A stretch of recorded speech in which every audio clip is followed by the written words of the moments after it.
மெரினா கடற்கரையுடைய போராட்டங்கள் 3 முதலமைச்சர்கள் உண்ணாவிரத போராட்டம், அதே போல மாணவர்களுடைய இந்த ஜல்லிக்கட்டு போராட்டம், இதையும் பார்க்க வேண்டியது இருக்கு. உங்களோட ஆர்டிக்கல் அதுதான் மீன் பண்ணிக்கிறது. இந்த 3 தலைவர்களோட உண்ணாவிரத பார்த்த மெரினா சென்னையுடைய முக்கியமான அடையாளத்தில் ஒன்று மெரினா. இது போன்ற வரலாற்றை சுமந்திருக்கக்கூடிய மெரினா, அப்ப அந்த சுவாரஸ்யங்கள் எப்படி நடக்கும்? அதாவது 1983 பிப்ரவரி மாதம் எம்ஜி ராமச்சந்திரன் அப்போது முதலமைச்சராக இருந்தார். அவர் அந்த அரிசி நம்மளுக்கு குறைவாக இருந்தது, அரிசி பற்றாக்குறை இருந்தது. அரிசி பற்றாக்குறை என்பது அரசியல் ரீதியில் இல்லாட்டாலும் கூட எல்லா விதத்திலையுமே உங்களுக்கு ரொம்ப மிக மிக சிக்கலான ஒரு விஷயம். 1967 திமுக ஆட்சி வருவதற்கு என்னை பொறுத்தவரையில் அரிசி பற்றாக்குறையை காங்கிரஸ் அவங்க கையாண்ட விதம்தான் அதுதான் முதன்மையான காரணமாக நான் கருதுவேன். ஸோ அதனால இந்த அரிசியை பற்றி அதுக்கு பிறகு வந்த எல்லா முதல்வர்களுமே அரிசி விஷயம்னா அவங்களுக்கு ரொம்ப சென்சிட்டிவ், ரொம்ப அதை மிக அதீத ஒரு முக்கியத்துவம் கொடுப்பாங்க. ஸோ உங்களுக்கு பார்த்தீங்கன்னா அந்த காலகட்டத்தில், அதாவது நான் சொல்றது 80கள் ஆரம்பத்தில் நம்மளுக்கு வடகிழக்கு பருவமழை பொய்த்து விட்டது, தொடர்ச்சியாக பொய்த்தது. நம்மளுக்கு கிட்ட அப்போ ஒரு 58 லட்சம் டன் நம்ம உற்பத்தி செஞ்சுட்டு இருந்தோம் நெல். அது கிட்டத்தட்ட ஒரு 20 லட்சம் டன் குறைந்து விட்டது. இப்போ நம்ம 80, 75, 80 அந்த ரேஞ்சில் இருக்கோம்.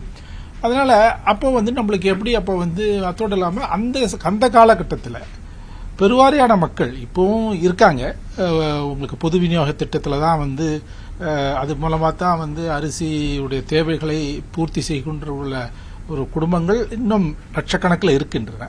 பட் அப்போ இன்னும் அதிகமாகவே இருந்தது. அந்த அன்றைய மக்கள் தொகைக்கு பார்க்கும்பொழுது அந்த சதவீதம் மிக அதிகம். இப்பொழுது அவ்வளோ அதிகம் என்று சொல்ல மாட்டேன். ஸோ அதனால் அவர் இதுவான உடனே ரைஸ் எனக்கு இது இல்லை போல நாங்கள் அதாவது சென்ட்ரல் இதுக்கு மத்திய பங்குக்கு நம்ம ஏதோ கொடுக்கணும், பட் அது நீங்கள் 1 கிலோ கூட கொடுத்தது கிடையாது அப்படின்லாம் சில சர்ச்சைகள்லாம் இருந்தது. ஸோ இந்த இதில் அப்பொழுது காங்கிரஸுக்கும் அதிமுகவிற்கு அப்போ உறவு இன்னும் சரியாகவில்லை. ஓகே, 1980 இவங்க வந்ததுக்கு பிறகு அதிமுக இதில் ஜூன் மாதம் ஆட்சிக்கு வந்தது. அது 1980 ஜனவரியில் இந்திரா காந்தி ஆட்சிக்கு வந்தாங்க. அப்போ திமுகவோட இருந்தது. ஸோ அது 83 ஆரம்பத்தில் கூட உறவுகள் அவ்வளவு சரியில்லை. அதனால 2 பேருக்கும் காங்கிரஸ் அவருடைய உண்ணாவிரதத்தை ஒரு ஸ்டண்ட் அப்படின்னு கூட சொன்னாங்க. ஸோ இவர் இந்த சமயத்தில் அதுக்கப்புறம் ஒரு உண்ணாவிரதம் ஒரு காத்தால சட்டமன்றத்தில் தான் அவர் அறிவித்தார். இது மாதிரி நான் உண்ணாவிரதம் இருக்க போறேன், நம்மளுக்கு அரிசி கொடுப்பதில் குறைவாக இருக்கிறது, அது பற்றாக்குறை இருக்கிறது, அதை மத்திய அரசாங்கம் கண்டுக்காமல் இருக்காங்கன்னு சொல்லிட்டு அவங்களுடைய கவனத்தை ஈர்க்க வேண்டும் என்பதற்காக நான் இருக்க போறேன்னு சொல்லி அப்புறம் இருந்தார். அதுக்கப்புறம் அவர் நடைபெற்று பொழுதே கூட அப்பொழுது அந்த மத்திய உணவுத்துறை அமைச்சராக ராவ் பீரேந்திர சிங் அவருடைய இவர் ஃபோன் பண்ணியிருக்காரு. ஸோ சிஎம் உடைய பிஏ சொல்லியிருக்காரு, இல்லை ஐயா ஃபாஸ்ட்ல இருக்காரு போயிருக்குன்னு சொல்லிட்டு.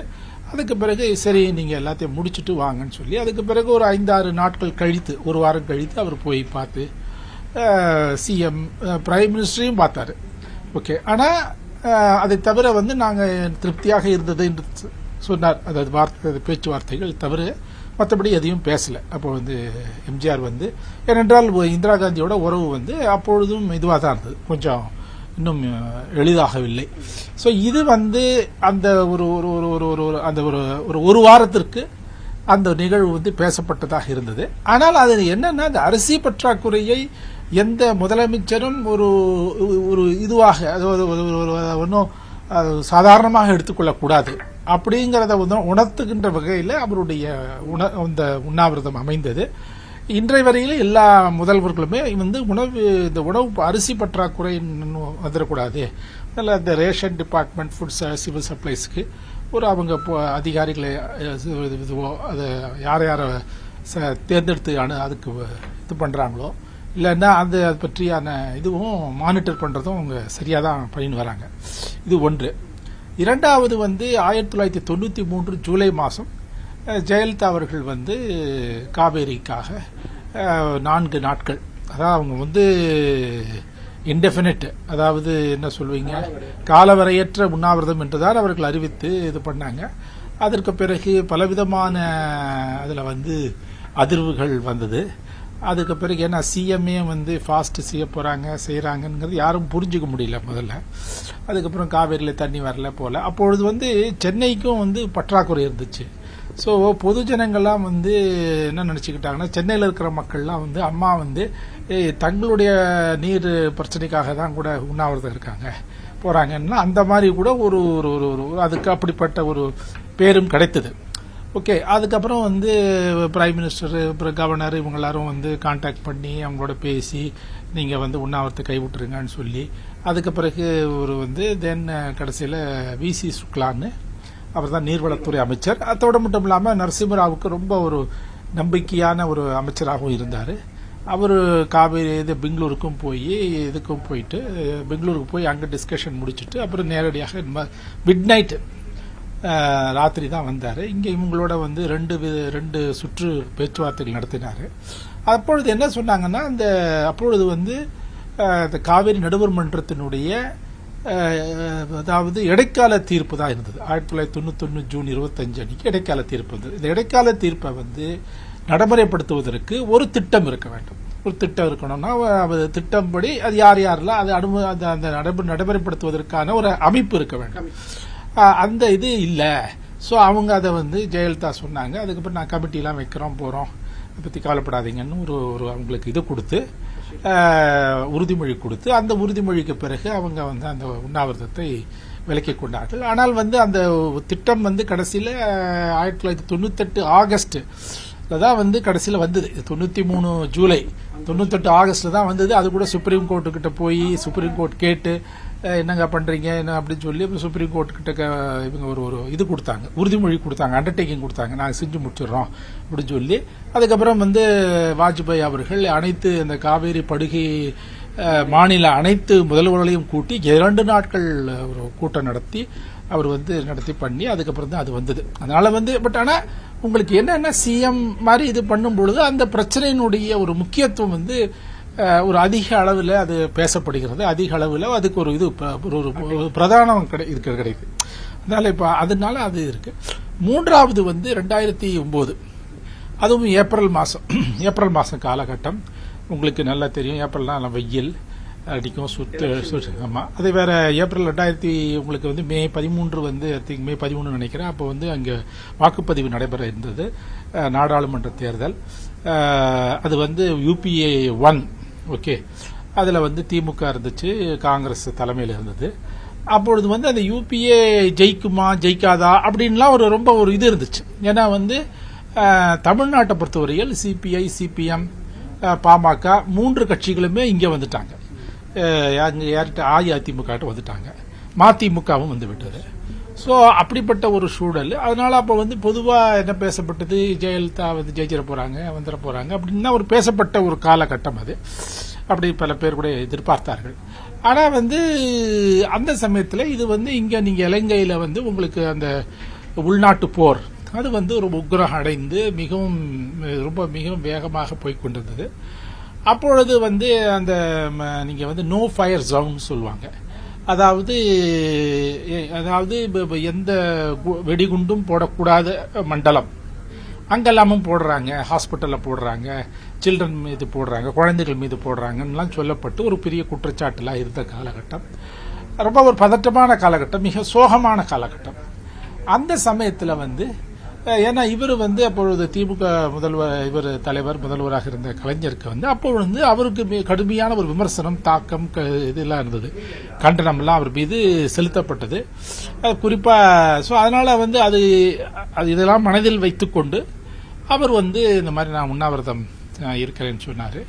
அது இருந்தது. கடைசியில் அப்புறம் வந்து அவர் உண்ணாவிரதம் இருந்து, அதாவது ஒரு சில மணி நேரங்கள் அவர் இருந்து காலையில் இருந்து ஆரம்பித்தார், 6 மணி வாக்கில் ஏதோ ஆரம்பித்தார்.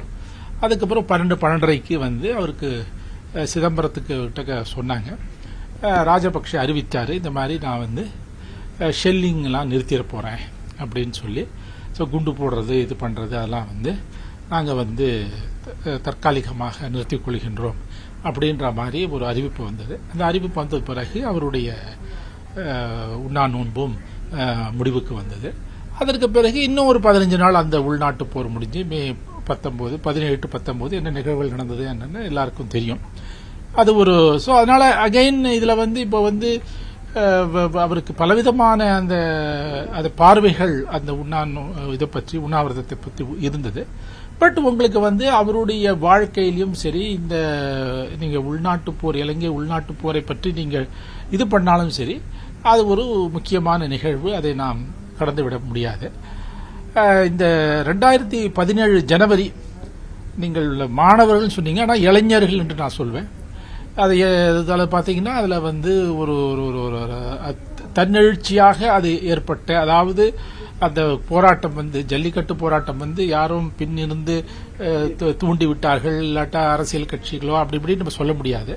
அது தன்னெழுச்சியாக வந்தது. அப்புறம் ஒரு அளவுக்கு மீது அது என்னை பொறுத்தவரையில் கைமீறி போயிடுச்சுன்னு சொல்ல. ஏன்னா அந்த அளவுக்கு கூட்டம், அந்த அளவுக்கு இது. ஆனா அதுல என்ன ஒண்ணு பாத்தீங்கன்னா, உங்களுக்கு ஜல்லிக்கட்டு அந்த விலக்கு ஒரே நாள்ல மத்திய அரசாங்கத்தில் இருக்கின்ற ஒரு 5 துறைகளிடமிருந்து ஒரே நாள்ல உங்களுக்கு அந்த ஒப்புதல் கொடுக்கப்பட்டது. அதாவது ஆமா இங்க இவங்க ஒரு ஆர்டினன்ஸ் போட்டாங்க. ஆர்டினன்ஸ் அதாவது அவசர சட்டம் போட்டு, அவசர சட்டத்திற்கு ஒரு ஜனாதிபதியினுடைய ஒப்புதல் கிடைக்கப்பெறணும். அதுக்கு ஜனாதிபதி ஒப்புதல் கிடைக்கப்படுறதுக்கு முன்பு பல துறைகள் அவங்க கலந்தாலோசிச்சு அது எல்லாமே ஒரே நாள் நடந்தது. அது அதெல்லாம் நினைத்தே பார்க்க முடியாது.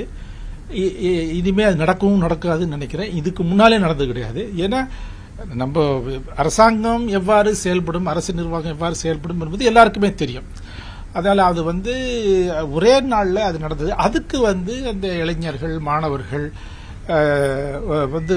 அதாவது இந்த ஜல்லிக்கட்டு அந்த மாதிரி இதோடு பங்கேற்காதவர்கள் எல்லாருமே கூட இதற்கு வந்தாங்க. அது ஒரு உணர்வுபூர்வமான ரீதியில அது நடைபெற்ற ஒரு போராட்டம்.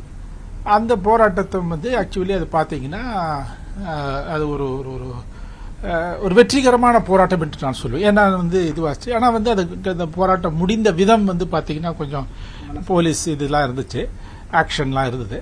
பட் ஆனா இது என்ன ஒரு இதுனா, அந்த விதிவிலக்கு கிடைக்காது, கொடுக்கவே முடியாது அப்படியெல்லாம் பேசப்பட்டது.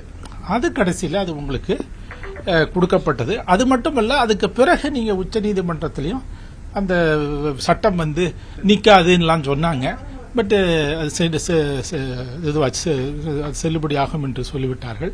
ஸோ அதனால இது பாத்தீங்கன்னா அந்த போராட்டம் கடைசியில அதாவது யாரையும் பிரதானமாக யாரையும் முன்னிறுத்தல.